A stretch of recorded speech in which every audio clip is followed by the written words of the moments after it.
Last advice, chief candidates, we'll start with Steve. We'll ask you a question. The microphone going up there.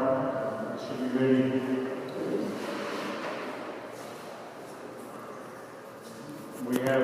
We'll have one question for each one. We have several questions from the audience. Do you think it's important that we expand our land base? I think it's important that we expand our land base. Absolutely, any chance we get to get more land in trust, that's a good thing for us. I think the bigger issue there is going to be getting counties to be in agreement with getting land in trust, because whenever that happens, we're taking it from their tax base. But absolutely, anytime we can expand our land base, that's a good thing. Obviously, we need more buildable house sites. Housing is a big issue. So yeah, I'd like to see us do that. And anytime we can get land that is ancestral land that may have artifacts or mounds on it, we absolutely need to get those as well. Thank you. Larry?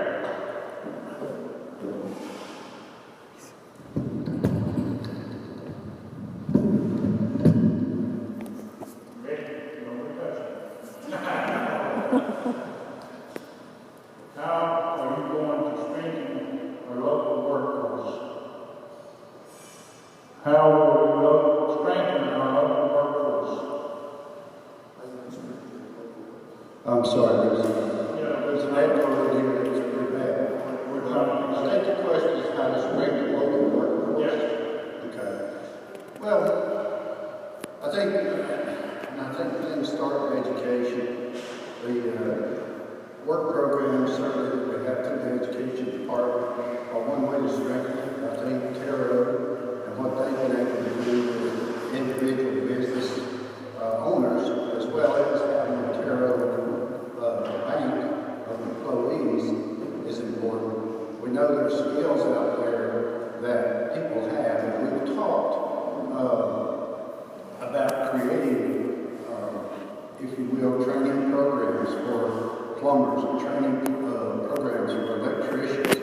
Get our people to those levels. I know that there have been people that have gone on to the concrete trades, some of those things. And the other piece of that, I think, a bigger piece for the outside world to come in and help us with some of that.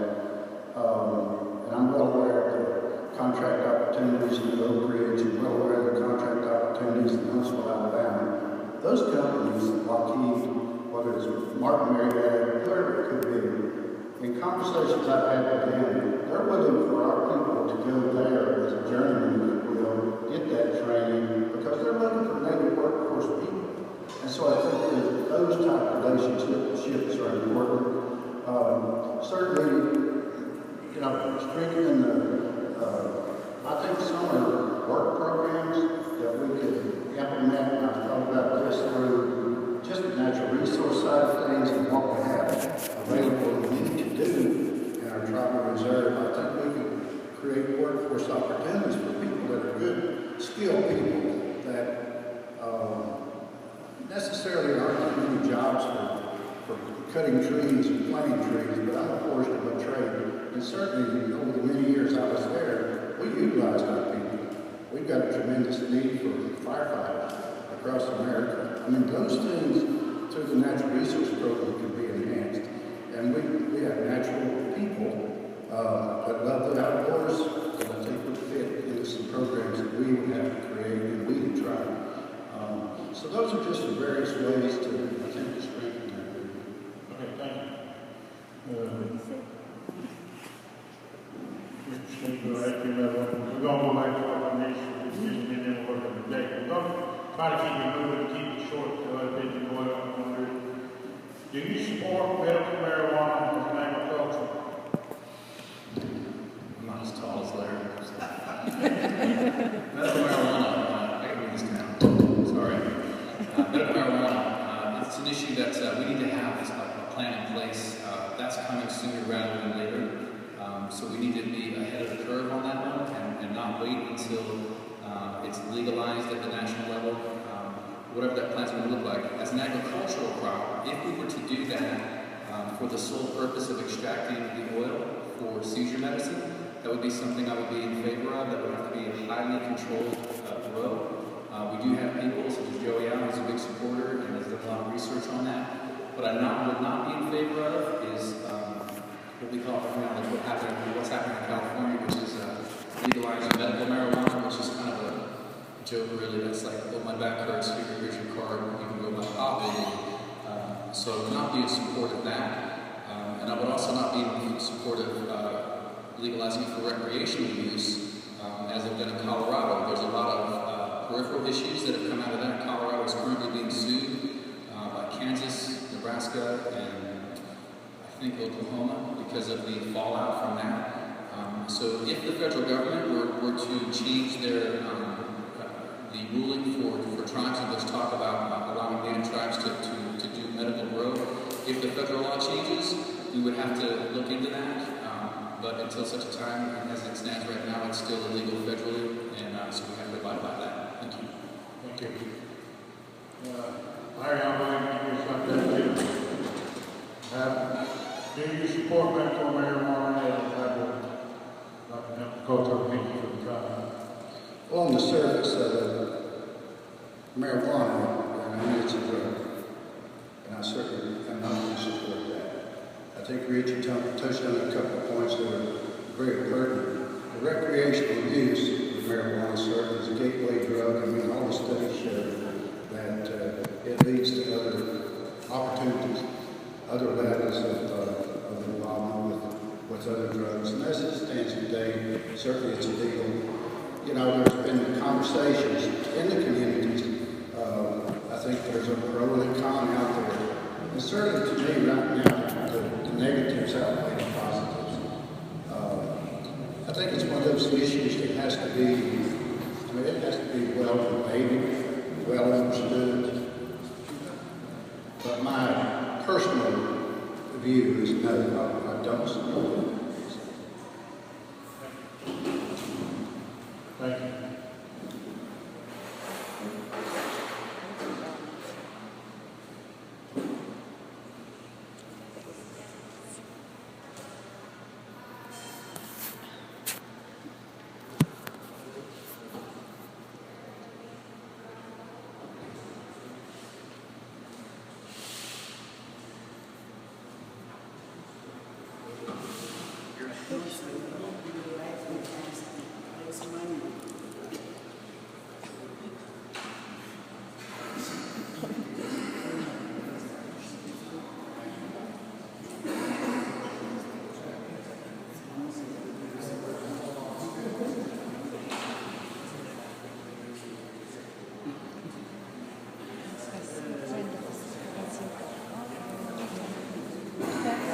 Cheers.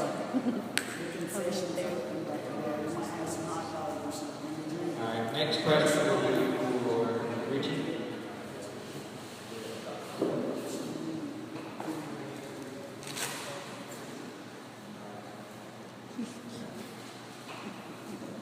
Yellowhill small businesses that depend on tourism or stuff.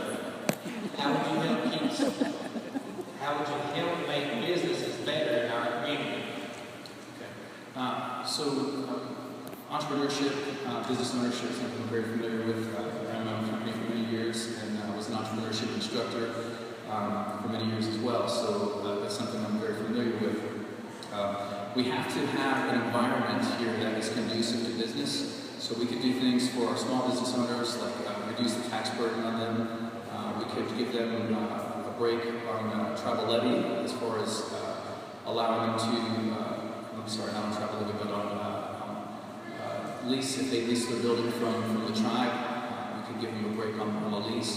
So there are things that we can do to foster small business, but where small businesses get hit the worst is on federal tax. Really, we don't have much, there's not much we can do on that. The tribe could also have a small business incubator. That's been talked about. Promote the Sequoia Fund and use of the small business loan program that they have. But the main thing that has to happen at the educational level, especially at the middle and high school level, is to promote entrepreneurship to our young people, to give them even the idea to even own and operate their own business. Once you start to grow the business community, or even if we had there's been talk of putting the hotel and water park in, if we have businesses that attract more tourists, that's going to help all the smaller businesses as well. I think that's something that needs to be looked at, because we have a piece of property over here that the elementary school used to be on, and because there's been no action on it, it's turned into an impromptu flea market right in the middle of town. So we really need to move on that piece of property right there, because as that property is developed, and whatever we're going to do with that, that's going to attract more tourists, and that's going to help all the businesses in the community. Thank you. Thank you. Mr. Blythe? How are you going to strengthen our local workforce?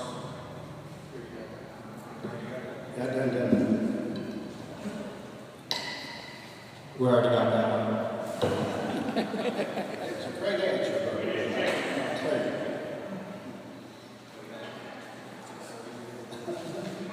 How are you going to improve housing opportunities in Yellowhill? Well, as we've talked about, putting land in trust is one way we expand our opportunities for housing. And we're looking at 2 or 3 of those. There's not one at this point today in Yellowhill, so there are, I think, opportunities there's a couple of opportunities that we've already taken advantage of through the tribal housing system. We've created some developments, if you will, that have 8 to 10 apartments, and those are single-family homes that I think have been very successful. There's another opportunity out there that we did up on Soco, which could go on tribal-owned property or even a piece of leased property that the developer would be willing to do what's known as tax credit housing. Now, tax credit housing, the developer takes all the risk. The tribe doesn't have to put up anything except the land. After 30 years, we own the homes. And also, he has to keep them in good condition because of the tax credits that he's got. So that's the 60 units we put in on SoCo. Certainly, we would, I think, use that opportunity in Yellowhill. Our terrain in Yellowhill sometimes is a little tough, but I really believe the environmental laws and those things that we operate under have to be looked at. Someone the other night in one of the meetings mentioned Maggie Valley. And how is Maggie Valley able to build a home on the side of a hill when the people in Cherokee cannot? And that's the only property they have. And certainly there's issues of,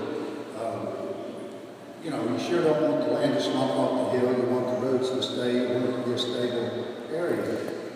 But if we look at what other communities are doing around us, there's got to be a way that we can utilize the same technology, the same opportunity. Now, infrastructure pays to a point. We may have to look at, increasing the amount per homeowner for the infrastructure costs, because certainly roads that are in steeper terrain are going to be more costly to build, more costly to maintain. And so those opportunities are built into what our systems are. And so we need to look at those closer. Thank you.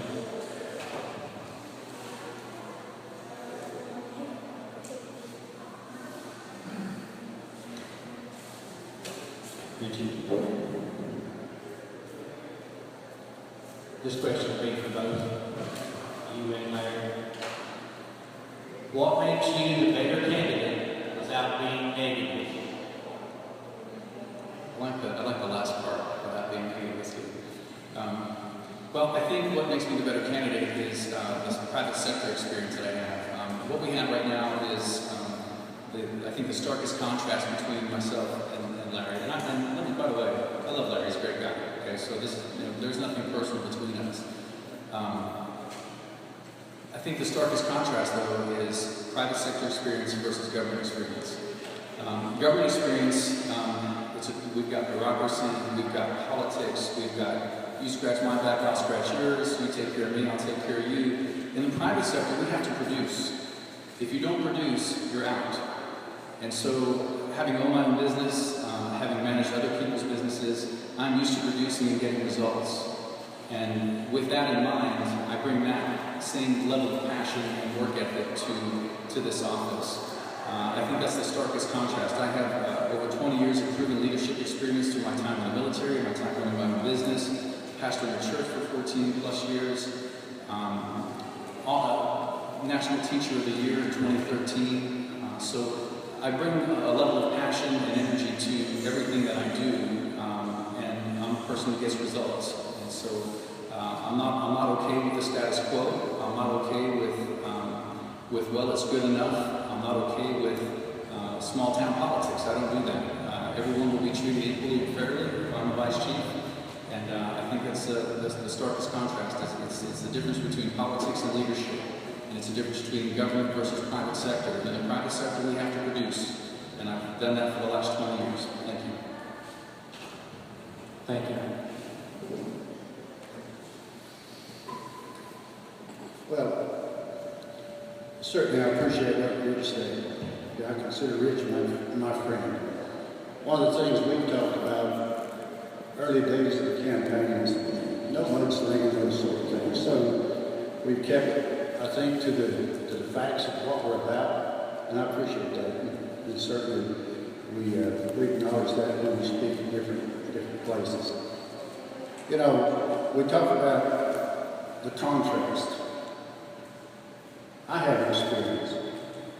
I have experience serving on the tribal council 14 years. I have experience serving in this office for 12 years.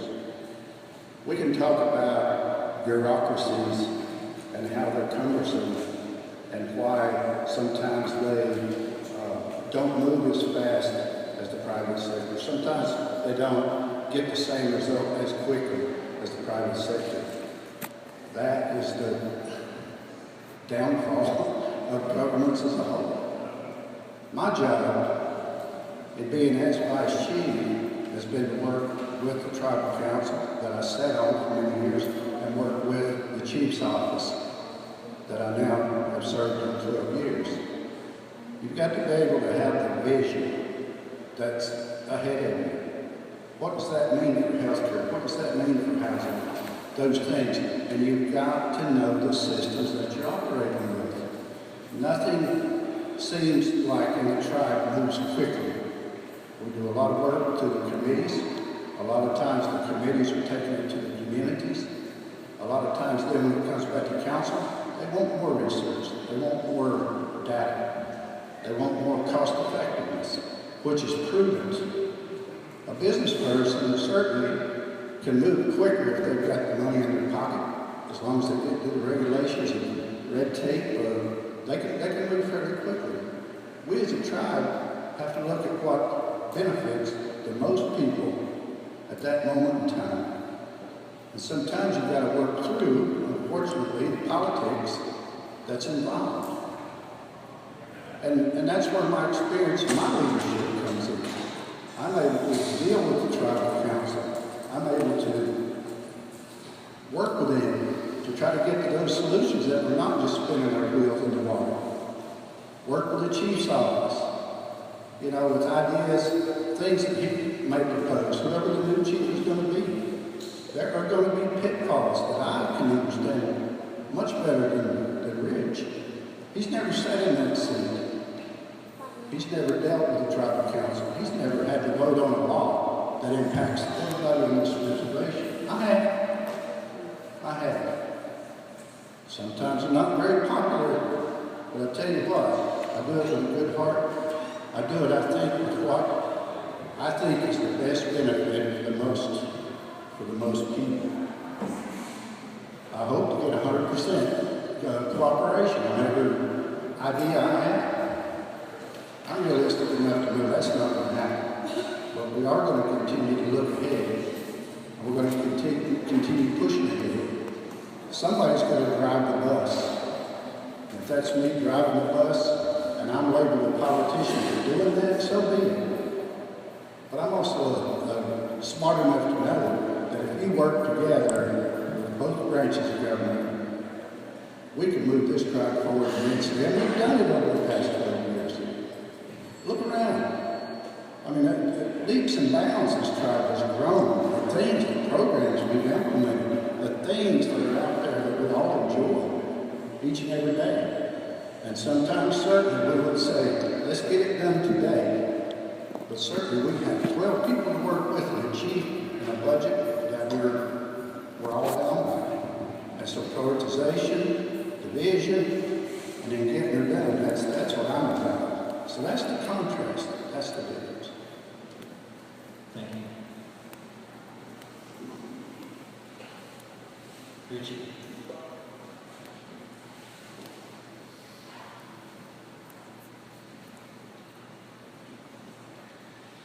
Do you think medical marijuana is a cash crop opportunity for the tribe?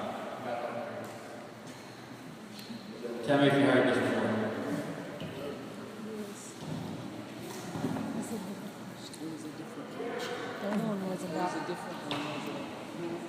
One more time. Agriculture.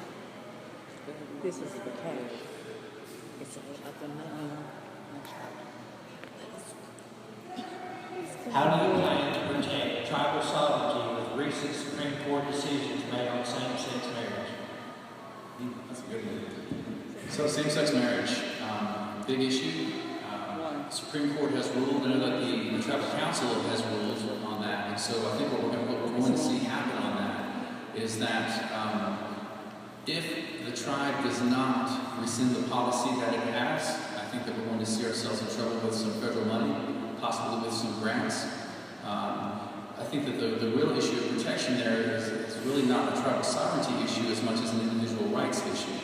So on a religious side, when the group of pastors went down there and brought that the ordinance, or rather the resolution, people asked me, well, how'd you feel about that? I said, well, I think it was a little bit short-sighted. They said, well, what do you mean? I said, well, the way the political winds are blowing, the Supreme Court's going to rule, and the way that it looks like the Supreme Court's going to rule is going to be made legal. If the Supreme Court rules that way, that's going to be the law of the land. If we're not in compliance with that, then we could find ourselves in trouble with some federal monies. I said, I feel it was short-sighted because what they should have done was gone and sought protection for the churches. What they should have done was sought protection that on tribal lands, no church would be required to, because that's going to be the next political battle. It's going to be a religious freedom issue and not a sovereignty issue. On the sovereignty issue, we can take whatever stand we want, but at the same time, as soon as we take that stand, we have to be prepared to deal with the financial fallout, because if the federal government says this is the law of the land and we're not in compliance, we could find ourselves in trouble financially with federal grants and some federal monies. I think the bigger issue is going to be a religious liberty issue, and that's really something that we do have the ability with our sovereignty to protect on tribal lands. Thank you. Thank you. Larry. Same question.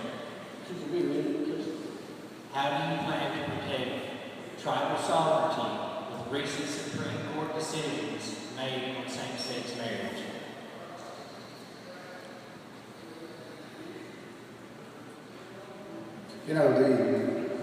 The issue of same-sex marriage is one that I just personally cannot support. I cannot. I think this tribe, over the many, many, many years from its beginning to now, has been based on the tenets of God and what that tells us. Certainly, my Christian beliefs I should not try to impose as a government official. But I'm going to stand by my conviction. I'm going to stand by my Christian belief. The issue of sovereignty, not just on same-sex marriage, but other issues that the Supreme Court gets into, are things that the tribe, our tribe, has to safeguard against each and every day. Sometimes the big wheel of the Supreme Court rolls over the top of us when we can't try a non-Indian in our court for a criminal offense. The Supreme Court made that ruling many, many, many years ago. It still impacts us today. Those things are the fights that I want to be about. The issue of religious freedom, and certainly I'm not going to debate religion. But there's just no way I can support it. There's just no way that I can stand up here and support same-sex marriage. We'll fight the battles when it comes down the road for money. I think the integrity and what we're about as a people, what we're about as God-fearing people is more important than money that we may lose to the federal system of not complying. And we'll fight that battle when it comes. I feel like tribes across America, when the time comes to band together, I think we'll stand together. I think we'll have opportunities to look at the law as it applies to tribal governments. And we can make those changes that are going to safeguard what's built up our communities. All those Christian tenets of what we're about, and how we were founded, and how we're going to grow going forward. And I'm certainly not going to abandon that.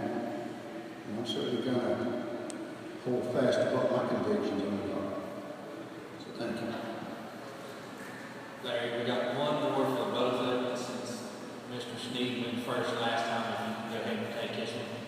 Yes, sir. It'll be the same question for both of us. What are your expectations to the opening of the new casino? Is it expected to add to or take away from your pay? The casino in Murphy and that expansion opportunity is something that, through the compact of North Carolina, I was in total support of having the opportunity. And so through the compact process, I was involved many days to get that part as well as ideas and those other things now that we enjoy here that can be down here. The only way that the expansion of anything that we have would work is that the expansion of live dealers and total full blown city gaming.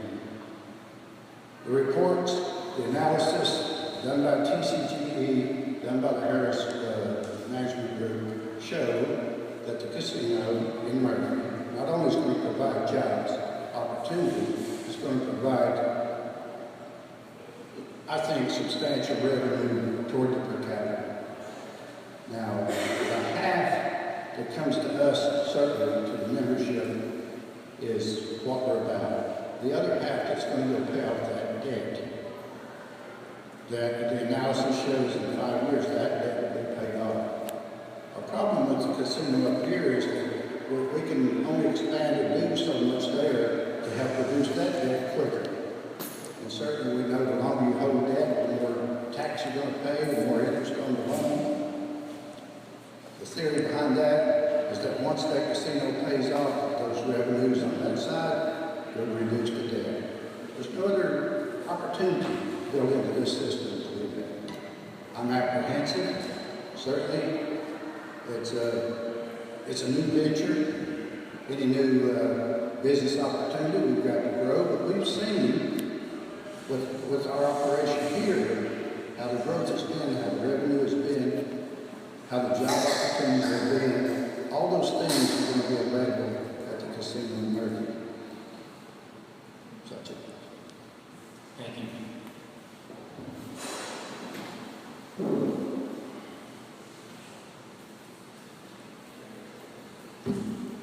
Can we repeat the question? No, it's okay. Okay.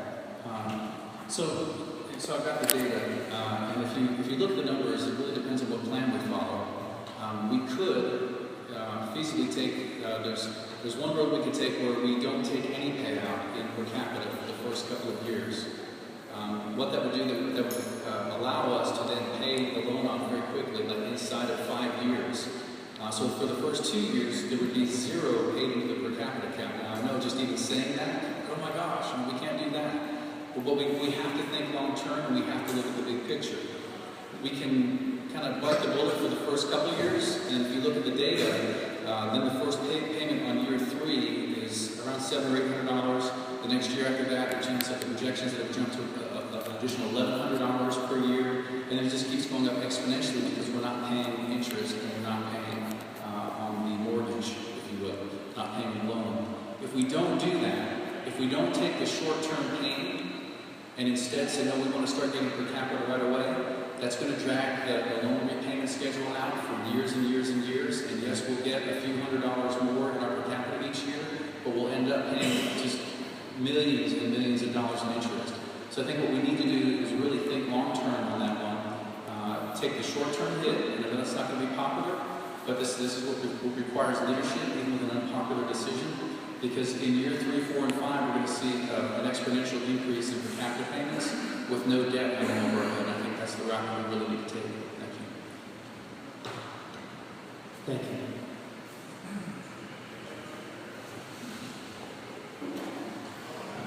Jimmy and Missy, how are